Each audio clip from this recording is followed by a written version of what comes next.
Where are you? Look for the blood and the smoke. We're there. Warfare was written and directed by Alex Garland and Ray Mendoza. Alex Garland has been involved in numerous projects. A few of them include Ex Machina, Men, Annihilation, and last year's absolutely tremendously captivating and 1000% haunting film, Civil War. What an experience it was, especially in IMAX. That sound design shook you to your core, and there were some lasting images and some absolutely tremendous quotes. Jesse Plemons, okay, what kind of American are you? What a film that was. What a haunting experience. Speaking of haunting experiences, Ray Mendoza.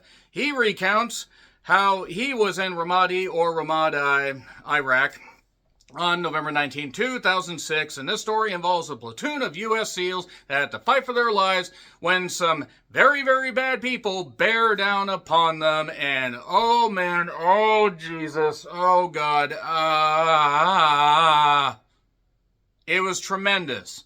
This is one of the best goddamn theater experiences I've ever had. I also wanted to walk into traffic after watching this.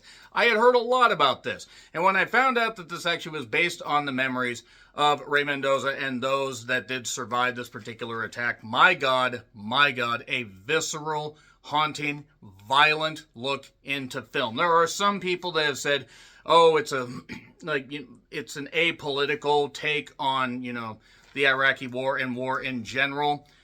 People complained about that when it came to Civil War. I actually thought that it was nice to, have Alex Garland let the viewer decide how they felt.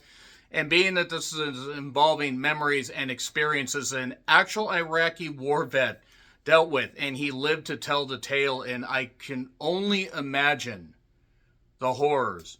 And we just got a little sampling of it. Now, it takes a bit, but it's only like 90 minutes long. But there is just, from the immediate opening, there is just a cloud hanging over where you're waiting for the first shoe to drop and then the other shoe to drop and then everything to goddamn drop.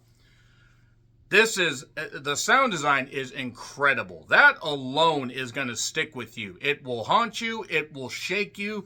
It will just get into your soul. Alex Garland is tremendous at understanding how to utilize sound in his movies. It is just very, very haunting. Now, naturally, they had to feature actual name actors as the soldiers. And I again can only imagine what the platoon went through. My God. Just my God. Ray Mendoza, I don't wear a hat, but my hat off to you. My goodness. D. Farrell Wunatai, who was recently in Hell of a Summer, he plays Ray. And you have Will Poulter, who, you guys are getting paid. That guy, but it was also recently in Death of a Unicorn, which is another film you guys should check out at some point. He plays Eric. You have Joseph Quinn, who is in A Quiet Place Day 1. He plays Sam. Normally I'd have jokes. I don't have jokes. I mean, and I'm just talking about character names. I don't have jokes, guys. This is not a happy movie. This is not an uplifting movie. This is a movie that just smashes you in the face with a lot of stuff. Now, is this the absolute best war movie ever? No. I'm not trying to say that. Is it one of the best horror or war movies I've seen? Yes. It is also more horrifying than at least half the horror movies that I have seen this decade, and maybe in my life. And I have watched a lot of horror movies. I watch enough war movies to know when there's a damn good one. This is not Valiant 1, which was really goddamn bad, and a sugar-coated version of war and really not good at all. Cosmo Jarvis plays Elliot, and Elliot actually is a focal character for a certain plot point later on. And Aaron McKenzie plays Kelly. Charles Melton, who was in May December, that Netflix original that was an experience. I don't know if it was necessarily great, but he was great in it. And yeah, recounting from actual memories, just you get to witness violence and brutality and just insanity, and my God, it's so haunting, so haunting. I was shaking. I was shaking watching this. Now, there are other people that will disagree. Some people that may not like this, and that's fine. You guys can feel however you want. But, again, hats off to Ray Mendoza and Alex Garland, once again, proving he is a masterful filmmaker. Even though I didn't care for Annihilation, it had some great stuff. Jesus, my goodness. I need to just finish this. I had to listen to pop music on the way home because of just how haunting this was. And I didn't expect it to be happy. I did not expect it to be, happy-go-lucky or anything, that kind of stuff. And even though there were a few moments in the very, very beginning that would qualify as funny, it's not a happy movie, guys. It's great, though. It is great. It will make you tear up. It will make, especially the end credits. I'll talk about the spoilers, but watch this in theaters if you can. I don't know if it's as good as Civil War, but it's different from Civil War. Like, maybe they're two halves of the same coin. Anyway, 3, 2, 1, and spoilers. So, we start off with various soldiers watching a workout video that was straight out of the 80s, or The Substance. And watch The Substance, by the way. Oh, boy.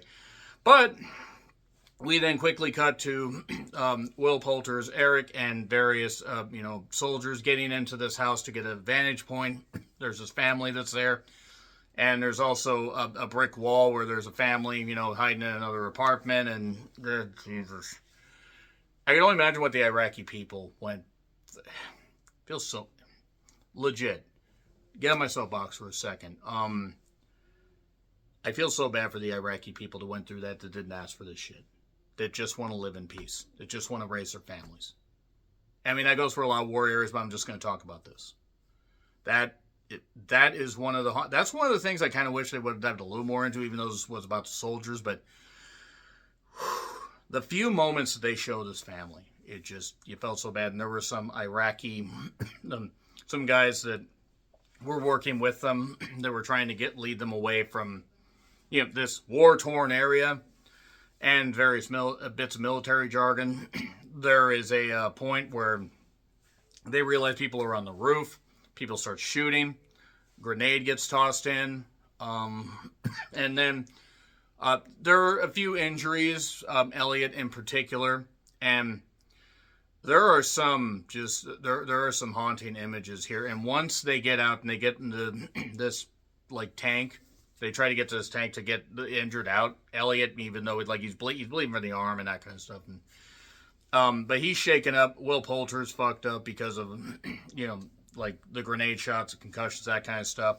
DeFaro, I do have to say, is great. He is magnificent as the lead here. Him and Will Poulter kind of have dual billing, shall we say, as far as screen time.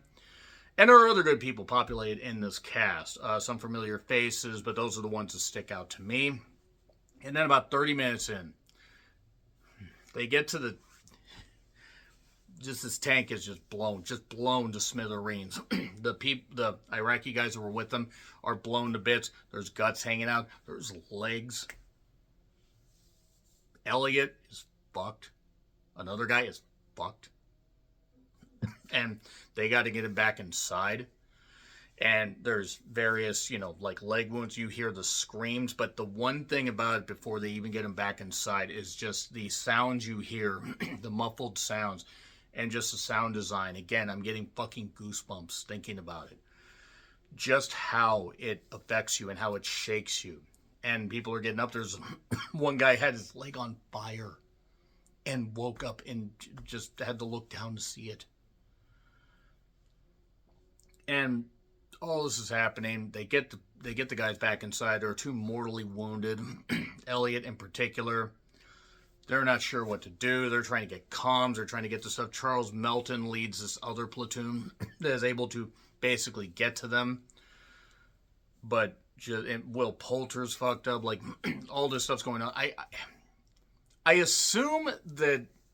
I assume Ray... I would have to assume, actually, that DeFaro would have to be Ray Mendoza's character.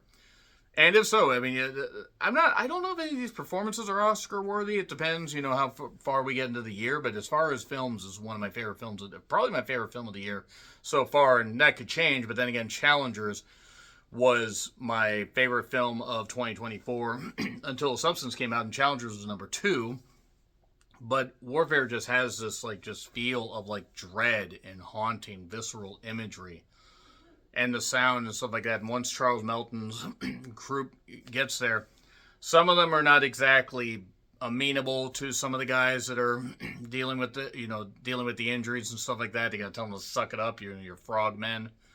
I assume that's a platoon thing. I don't know enough about military jargon. I've never served. But just watching this stuff play out, and just the fact that people had to take over, and there's this lasting shot, or this like shot near the end, where the Iraqi family is like, like yelling at Will Poulter's character. As they leave, they load up in to the deal. They load up into the tanks.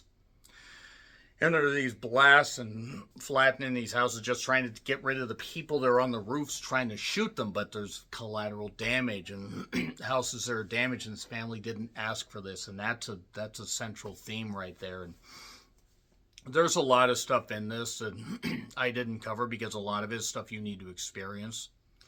And then at the end, the end credits, it starts for Elliot, and then we see that Elliot, towards the shooting, the set, and you see Alex Garland there, and you see various others, and you see the actor playing Elliot, and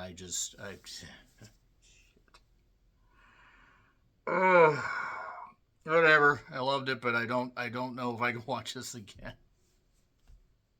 A+.